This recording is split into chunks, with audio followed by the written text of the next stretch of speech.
How do you say no when someone asks you for money?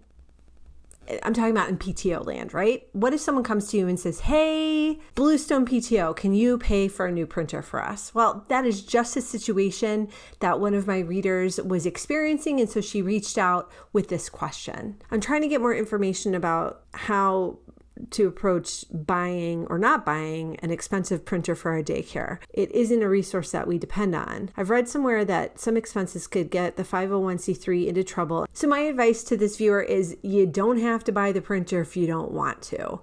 Like the easiest way out of it is just to say, the board has considered it and we just don't have the money for it. It doesn't fall within our budgetary abilities for this year. It's something that we could consider for future years. Kicking the can down the road is a good way to go, I think, because it's kind of saying no without saying no. And it is true. You don't have to necessarily explain all the reasons why you don't want to buy the printer. As far as the paying for things that would get you into trouble with the IRS, I don't feel like this is so far out of bounds because a printer is something that you potentially could use for your PTO and it would help the school run, even though it's not directly affecting the students. I'm assuming this isn't like a copier that would be copying worksheets, but like a printer that would get hooked up to a computer and just print off administrative emails and forms and such. I don't think it would be an inappropriate use of your PTO funds, but I agree with you. I don't think it's the best use. I think because you said that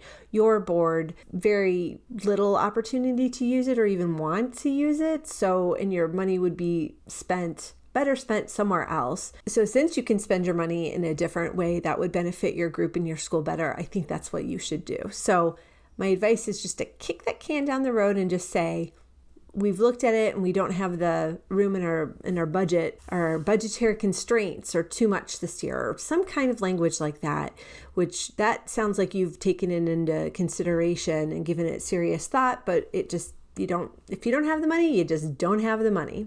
So I hope this has been super helpful. If you are looking for ways to deal with requests for money that you don't necessarily want to fund as a PTO, or that you just don't have money for. So hope it's been helpful, and I will see you in the next one. Want even more guidance on how to be a stronger leader so you can run a better PTO or PTA?